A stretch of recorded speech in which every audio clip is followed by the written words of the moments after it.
एक काला अध्याय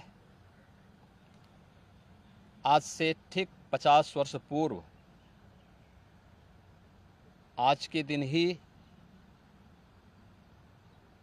देर रात्रि में हुआ था, जब कांग्रेस की तत्कालीन सरकार ने भारत के संविधान का गला घोंटते हुए लोकतंत्र को पूरी तरह समाप्त करने की साजिश रची थी।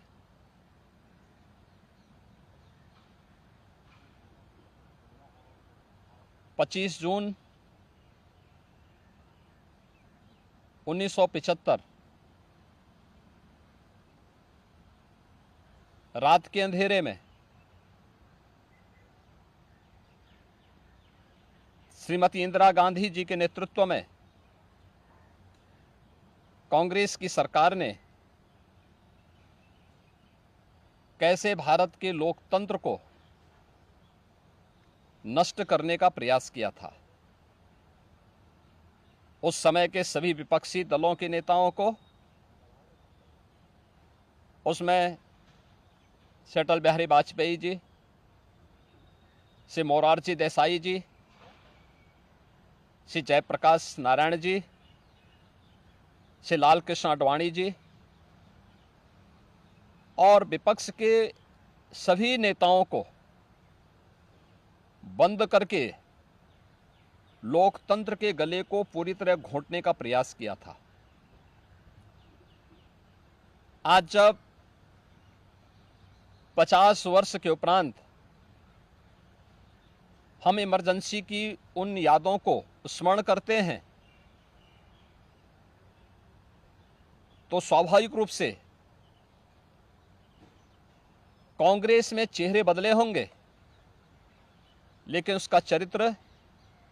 उसके हाव भाव आज भी वही हैं जो 1975 में एक बर्बर चेहरा उस समय में कांग्रेस पार्टी का देखने को मिला था। कैसे उन्होंने संविधान की मूल आत्मा कही जाने वाली प्रेम्बल में संशोधन करके उसकी आत्मा को नष्ट करने का प्रयास किया था। कैसे कांग्रेस ने उस समय देश के नागरिकों के मौलिक अधिकारों को पूरी तरह प्रतिबंधित कर दिया था। कैसे न्यायालय के अधिकारों को कांग्रेस पार्टी ने उस समय में बंधक बना के रख दिया था। और आज भी कांग्रेस पार्टी में भले ही नेतृत्व बदला हो, लेकिन उसका चेहरा बदला हो, लेकिन चरित्र तो उसका आज भी वही है। ये लोकतंत्र की दुहाई देते हैं, लेकिन भारत के बाहर जाकर के भारत के लोकतंत्र को कटघरे में खड़ा करते हैं, भारत की चुनाव प्रणाली पर प्रश्न चिन्ह खड़ा करते हैं, भारत के बाहर जाकर के भारत को और इसके लोकतंत्र को कोसते हैं। भारत के अंदर हर चुनाव की प्रक्रिया में बाधा पैदा करके ईवीएम पर अपने अकर्मण्यता का दोष थोपने का प्रयास करते हैं। एक तरफ कांग्रेस का यह तानाशाही पूर्ण रवैया, जिसने आज से नहीं या 1975 में ही नहीं, आजादी के तत्काल बाद संविधान अंगीकार करने के मात्र 2 वर्ष के अंदर ही देश के संविधान में संशोधन करके धारा 370 को उसमें जबरन डाल करके देश के अंदर देश की अखंडता को चुनौती देने वाली धारा 370 को डालने का प्रयास किया था। इसके उपरांत भी समय समय पर कभी मीडिया पे को प्रतिबंधित करके, कभी अन्य तरीके से प्रत्यक्ष और अप्रत्यक्ष रूप से लोकतंत्र के सभी स्तंभों को कमजोर करने का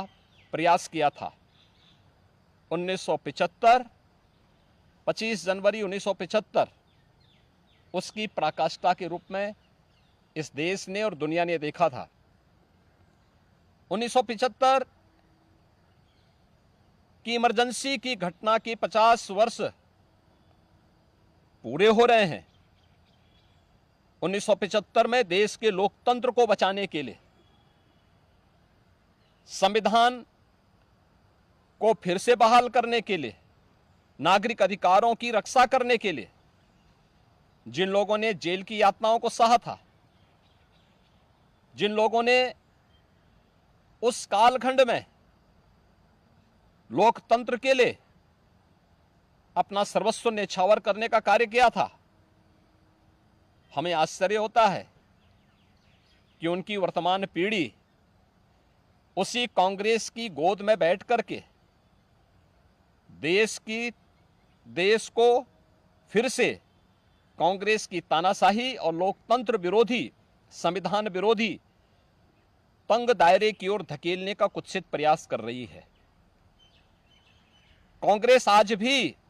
उसी रास्ते पर चल रही है और उसी का परिणाम है। जहां भी कांग्रेस नेतृत्व की सरकारें हैं, उनका रवैया, उनके कार्यप्रणाली, उनके द्वारा किए जाने वाले कृत्य इस बात के उदाहरण प्रस्तुत करते हैं। उनके जो सहयोगी हैं, बंगाल में टीएमसी है, केरल के उनके सहयोगी हैं, या तमिलनाडु के उनके सहयोगी हैं, या कांग्रेस नेतृत्व की सरकारें जहां कार्य कर रही हैं, उनकी कार्यपद्धति को आप देखें। जो लोग जनता को गुमराह करके संविधान के नाम पर संसद की कार्रवाई को बाधित करने का प्रयास कर रहे हैं, वे लोग कभी अपने गिरेबान में भी झांक के देखें। क्या उन्होंने सही मायने में संविधान का पालन किया था? क्या ये सच नहीं कि देश की संसद में कांग्रेस के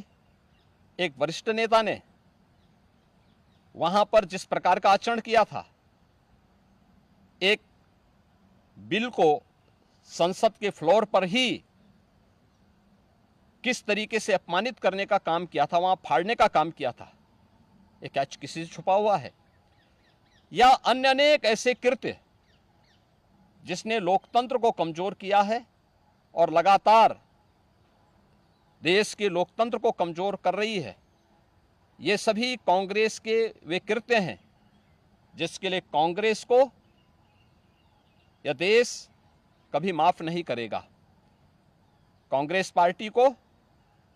और कांग्रेस की इस तानाशाही में प्रत्यक्ष और अप्रत्यक्ष रूप से सहभागी बने उन सभी राजनीतिक दलों को भी, जिनका उदय ही देश के अंदर कांग्रेस के खिलाफ लोकतंत्र को बचाने के लिए हुआ था, आज वे कांग्रेस की गोदी में बैठ करके जिस तरीके का आचरण कर रहे हैं, यह देश और इस देश की जनता उसे किसी भी स्थिति में स्वीकार नहीं करेगी। कांग्रेस को और कांग्रेस के इन सभी सहयोगियों को, जिन्होंने लोकतंत्र को कमजोर किया है, संविधान के प्रावधानों को समय समय पर मानने से इनकार किया है, इसके लिए आज इमरजेंसी की 50 वर्ष पूरे होने पर इन्हें देश की जनता से माफ़ी मांगनी चाहिए अपने इस कृत्य के लिए, और अपने न केवल चेहरे को बल्कि चरित्र को देश के संसदीय लोकतंत्र के अनुरूप ले जाने के लिए अपने आप को तैयार करना चाहिए।